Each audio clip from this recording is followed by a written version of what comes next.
Hey guys, it's Illuminastic, and welcome to my Merkaba live from Salival by the band Tool reaction video.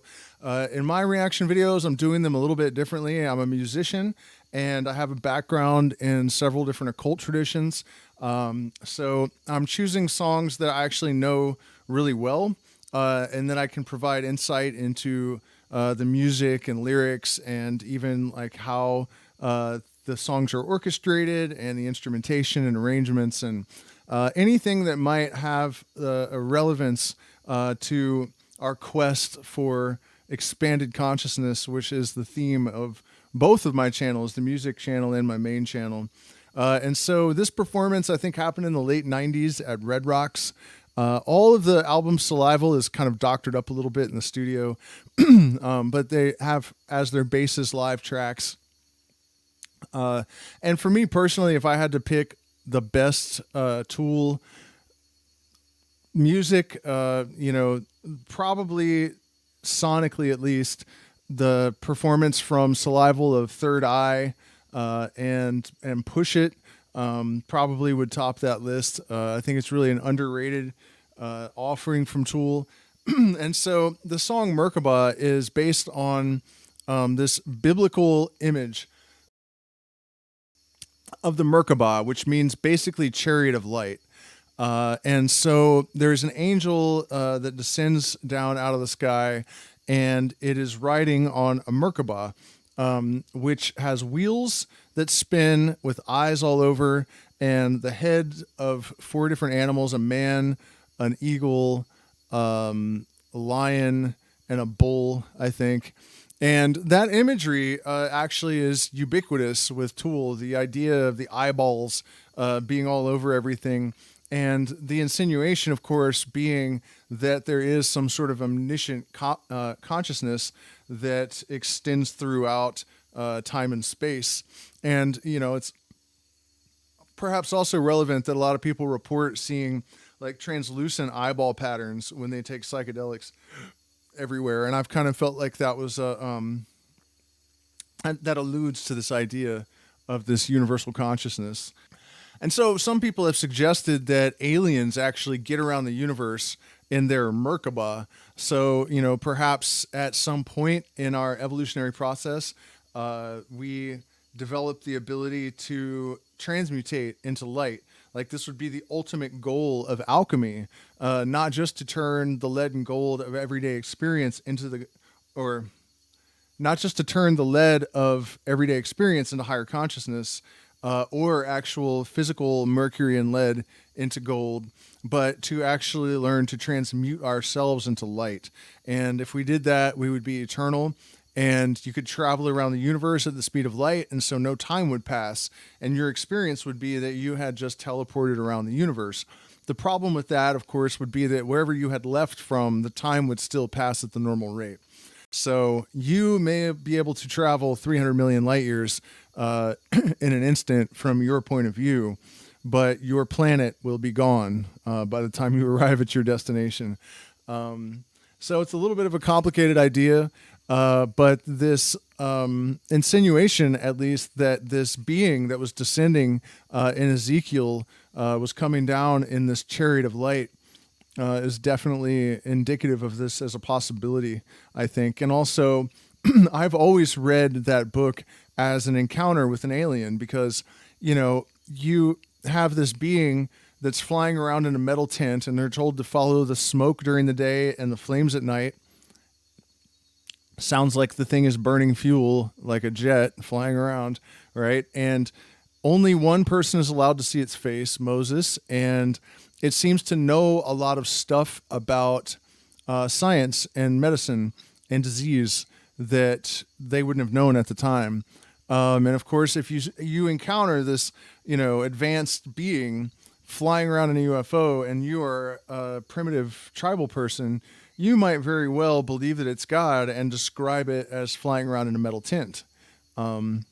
So a lot of super interesting stuff associated with the Merkabah and the song. So let's dive right into it.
So far we have a lot of pick scrapes from the guitar, a slide really high up on the strings, but that sound that just came in, kind of squealing guitar, he actually got the idea for that sound from a guy in another band that was using a vibrator for a slide with the vibrator on.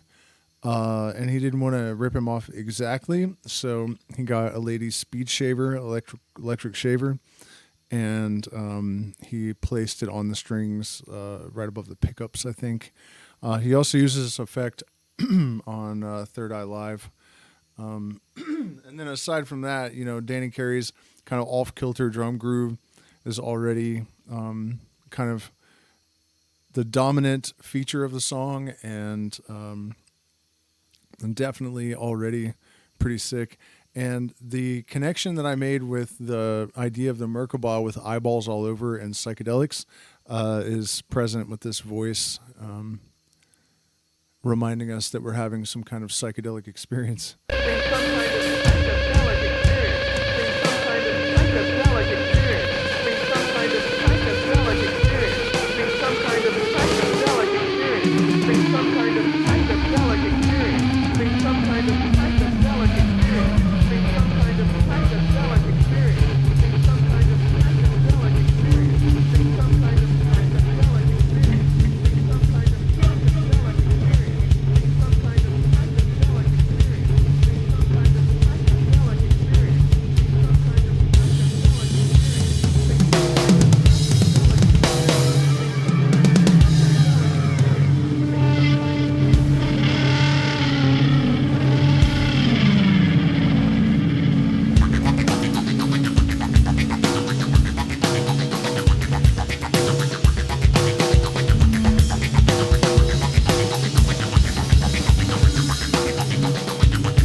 That worker sound is Danny's synth pads. So if you've ever seen like Danny drum cams, if you've never seen any of those, you should watch them, especially the Grudge. The outro fills are amongst the most gangster drum shit ever recorded. But I imagine if this is truly live, that he's playing the synth pad with one hand and then somehow playing all the rest of the trap set parts with the rest of his body, which is pretty remarkable.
explosion, some kind of drum trigger or something.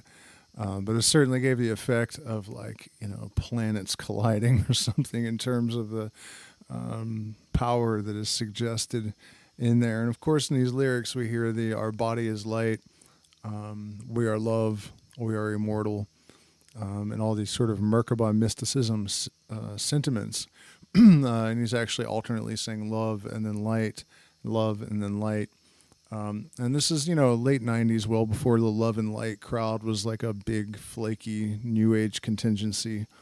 It was not nearly the cliche sort of pop culture catchphrase that it has become. In fact, in California, we used to kind of have this attitude, like if somebody said love and light when they were leaving, we're like, just block them, because it just, it's almost always some phony narcissist. So, and I think a lot of people feel that way, that there's a lot of like negative connotations with the love and light crowd. And interestingly, and maybe underlying that attitude, is the fact that, matter is light in a standing wave. So it's actually literally true that our body is light. But love in the mystical sense is not the human love that we imagine it to be. When we say that it is love that holds the universe together, what we're really talking about is a force that binds things together. It is the strong force and the weak force of physics, as much as it is any kind of human sentiment. And so, that may represent our experience of it, but when we're talking about how the body is love and light, it is that which binds together light in a standing wave. That's the literal interpretation of this sort of mysticism.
So that's Merkabah.